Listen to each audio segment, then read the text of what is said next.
What's up everyone? Welcome back to the vlog. Today we're out here at Grand Villa out in Burnaby in Vancouver. It's a new place, we haven't played here before.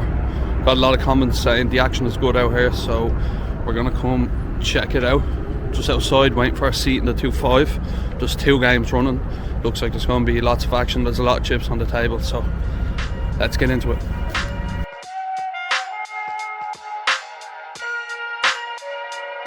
We must pay homage to him.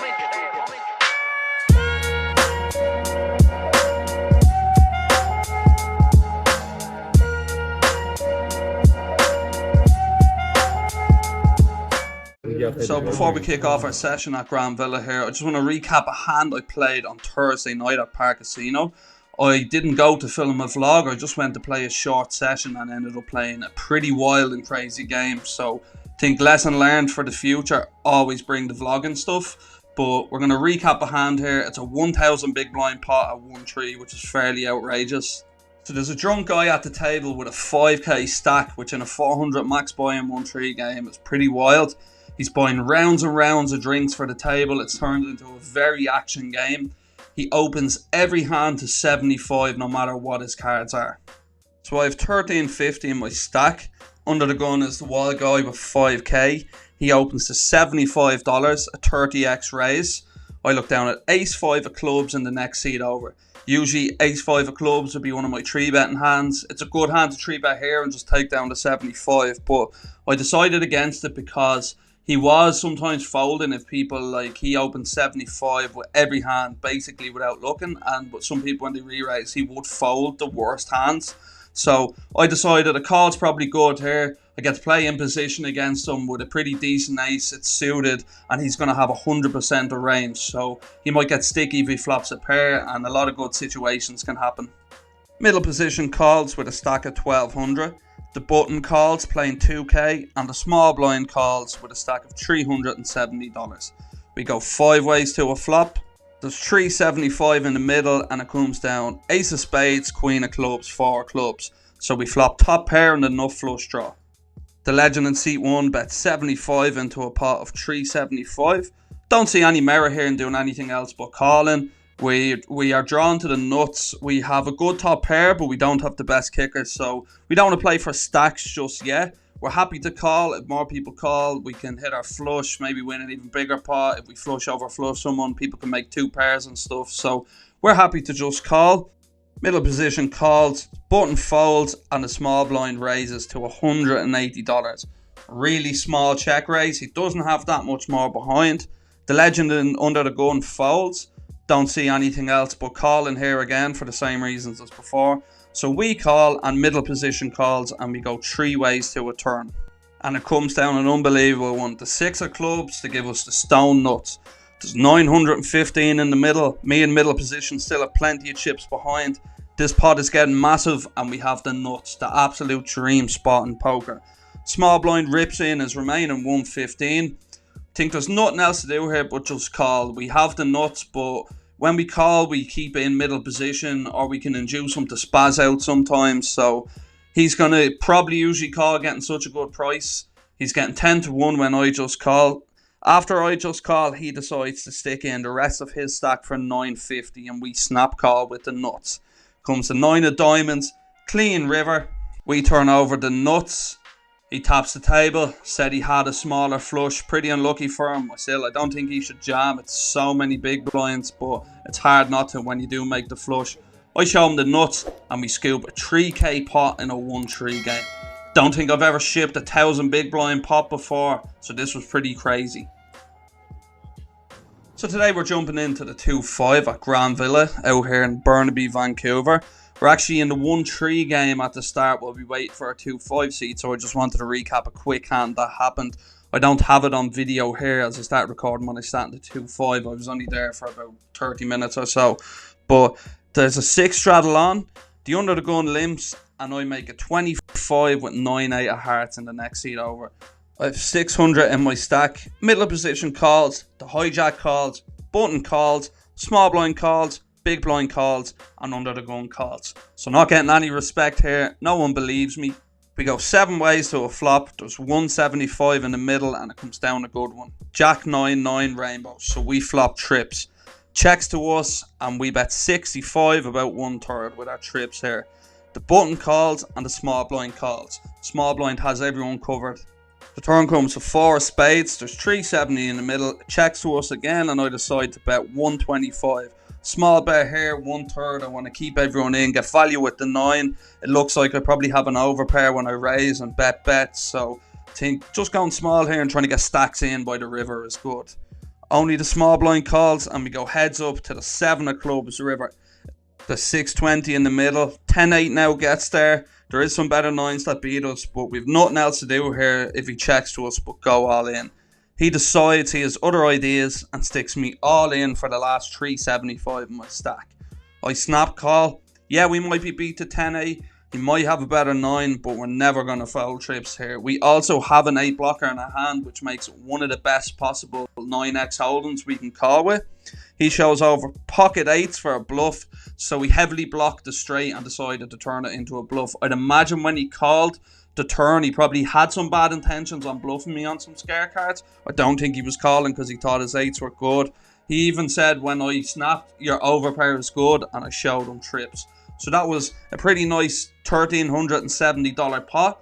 We had the added bonus of shortly after we got called over to the 2-5 table, we didn't have to add any money to buy in. So we're getting into the 2-5 game for $400, but we're carrying over a $1,300 stack. So kicking off the first hand here with our first hand of the 2-5 session, we look down at King Queen of Diamonds in middle position. We bump it up to $15. The hijack calls and the cutoff squeezes to 75.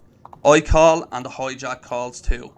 Flop comes down King Jack 6 rainbow with no diamonds. So we've top pair, we don't have a backdoor flush draw. So pretty strong hand here. We're going to check to the aggressor. The hijack checks and the cutoff bets 125 into 230. Don't see us doing anything other than calling here. We definitely could have the best hand, but there is some better hands out there than ours. So we call and the hijack also calls. The turn comes to 10 of clubs. There's 605 in the middle. It brings a backdoor flush draw and some potential straights out there. When I check, it checks through to the river. The river comes an offsuit 3.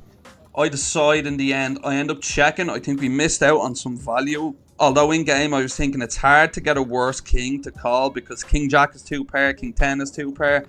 And expecting someone to have King 9 or less is probably pretty wild. But maybe we could get a hand like Ace Jack to call or Queen Jack. But I thought it seemed a bit thin into 2 players. I think heads up I'd definitely go for some value. But I decided on a check. Also for the reason the hijack seemed like a fun player. I'd seen him show down 4 deuce off in a pot previously. So I thought check and bluff catch with the hand probably seemed like the best way to play it. We check and unfortunately everyone checks. We turn over our King Queen and it's good, and we scoop a nice little pot to kick off the session.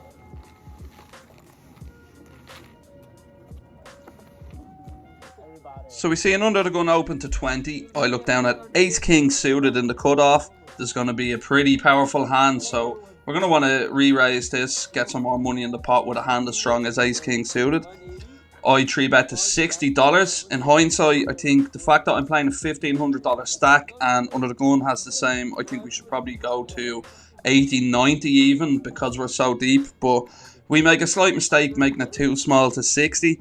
The small blind calls, he's a stack of about $400, and the big blind calls who covers us as well. Flop comes down A7-3 rainbow, so we flop top pair, top kicker. Pretty dry board.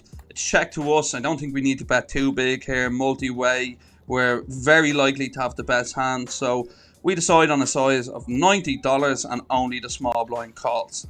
The turn comes another 3 to pair the board. There's 420 in the middle. He checks again and I think we want to keep betting. He only has about 240 behind.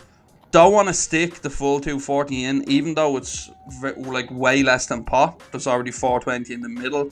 I think if he has an ace, I think just going really small and making him not want to fold, and then that's going to make him in turn more sticky on the river. I don't know if that makes sense, but it's like if he gets to the river with top pair, he's very likely not to fold it. He probably won't fold now if I jam. That could be a bit nitpicky, but in game I felt just going really small and letting him get to the river was the plan. So when I bet 110, He calls, the river comes in offsuit 9. There's 640 in the middle. We're going to stick him all in for his last 130, but he gets there before me, flicks out the 130. I snap, turn over the goods, and he mucks. So the very next hand after the ace-king hand, I opened black 8s and the hijack to 25 over 2 limps in early position. Bunt looks down at his hand on the sides. 25 is too little to play and raises to 85. Folds back to me and I call. Flop comes 3, 4, 5 with 2 hearts and 1 diamond. Pretty connected board. Shouldn't hit either of us too hard as it's a 3-bet pot. There's 185 in the middle and I check to the button, who fires out a bet of 175.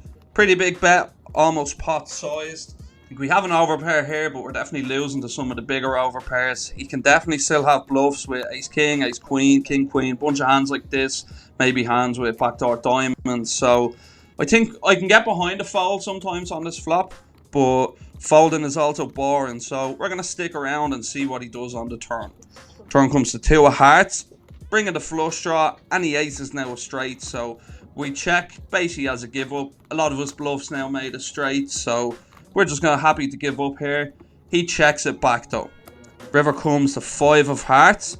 It puts 4 to a flush out there, so I think now we probably have one of the worst hands we ever get to the river here with. We don't have a flush, we've only a pair of 8s.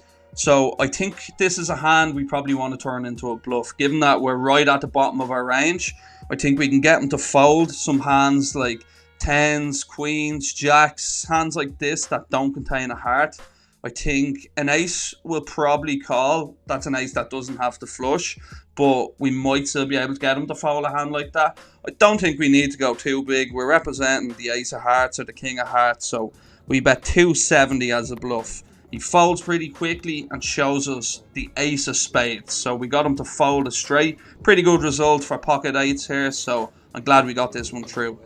So for this next hand, early position limps, middle position calls, and the small blind calls. I look down at king jack of spades in the big blind and raise it on up to $35.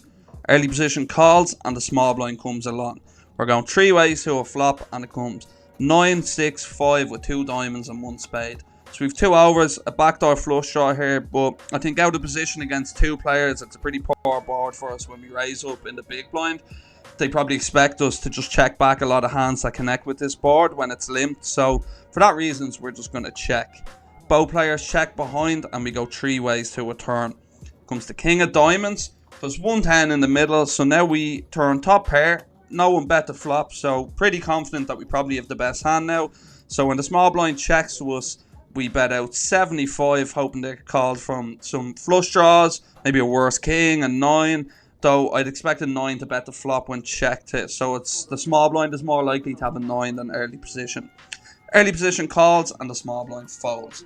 River comes in offsuit 3. There's 260 in the middle. So I think here we have a decision between going for value or checking and trying to bluff catch. Given that he limp called, I don't think he should have that many strong king X in his range. So that makes me want to check and bluff catch.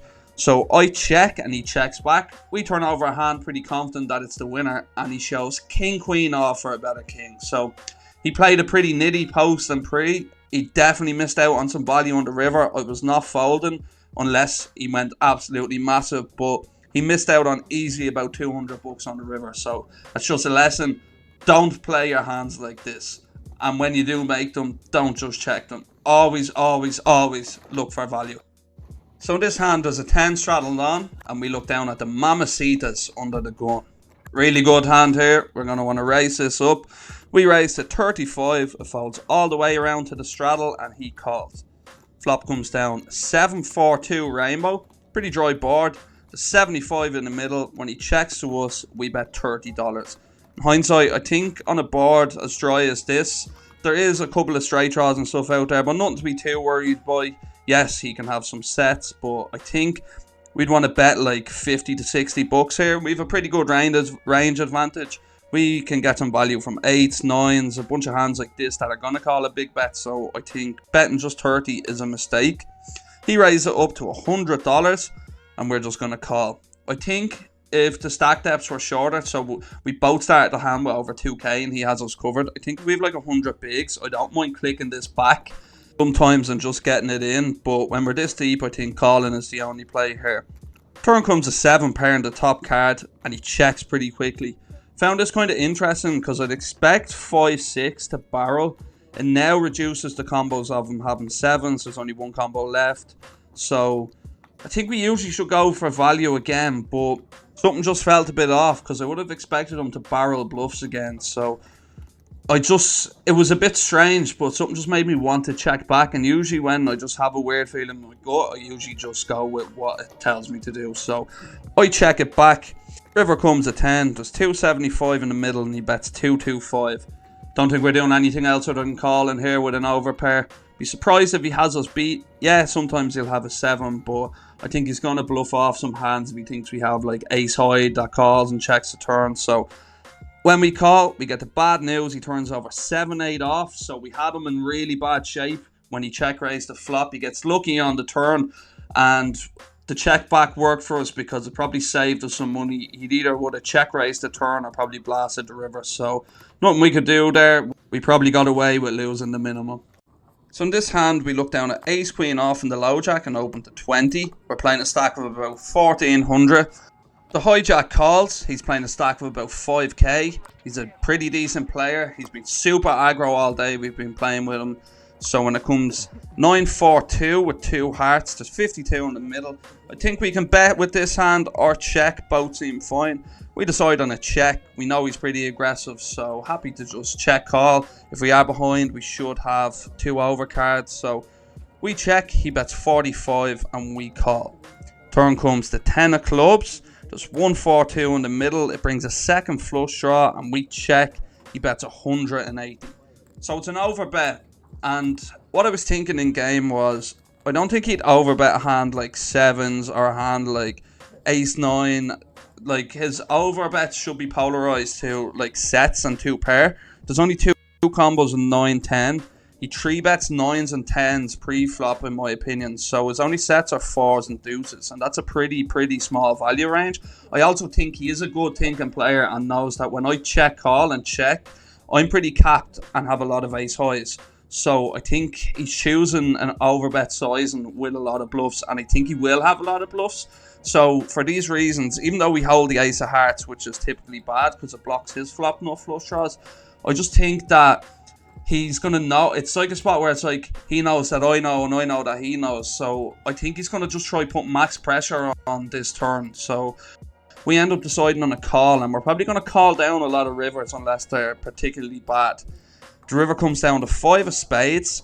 I check again with intentions of calling if he does blast off the river. Even though we only have ace high, he's well capable of having a ton of bluffs. But unfortunately, he checks back and turns over 5-3 of hearts. Didn't realise he was playing that wide, but he rivered some showdown, checked it back, and got us on the river. So we were right in our thinking. We knew where we were. He was doing what we thought he was, but just pretty unfortunate that he rivered the 5s to scoop the 500. So to wrap up the vlog here today, we've the final hand of the session. We were moved from the feeder game to the main game, but the main game was actually worse because it had a lot of regs, where the feeder game was pretty soft. But under the gun opens to 15, middle position calls, the cut-off calls, and I look down at pocket rockets on the button. Best hand in poker. We're going to be raising this up here. We raised to 75 and only under the gun calls. There's 180 in the middle. We go heads up to a flop that comes down. Queen Jack 7 with 2 diamonds and 1 heart. So I started the hand with about 1,300 or 1,200 bucks. I think he had us covered. He checks to us and I decide on a check back. I think most of the times we'd be betting this flop. We do have the range advantage, but he's under the gun. He calls. He will have queens. He will have jacks. He will have 7s. He'll have some queen jack suited. So I think sometimes checking back aces is decent just to protect that check back range here on this board. So at a small frequency, I think aces and kings can be checked back. Not always, but we decide to do it in this pot here. The turn comes to queen of hearts, pairing the top card and bringing in a flush draw. He bets out 75 into 180. We're just going to call here again. He can have some worse flush draws. He can have a bunch of hands we're ahead of. Obviously, we're losing to a queen. There's a couple of hands we lose to, but doing nothing else other than calling. River comes an offsuit 7. There's 330 in the middle. He bets 225. We're just going to call here. Sometimes we are going to lose to a better hand, but our hand is pretty under-repped with the flop check back. Don't see us doing anything else with aces. It's just going to be a pure call here. We call, he turns over 6-6 for a counterfeit 2 pair. He has to bluff the river as he now only has 6 high, so don't blame him for trying. The check back actually earned us more money because I think if we see bet the flop, he just folds, so that's a bit results orientated, but we ended up winning a pot there that we probably would have just took down on the flop had we bet. So that wraps up the session. Thanks for tuning in. I'll see you now in the outro. Right, that wraps up episode 8. Thanks for tuning in. We were into the game today for $400, out for $14.70. Catching a little heat at the moment. It's nice to be on a bit of a small upswing.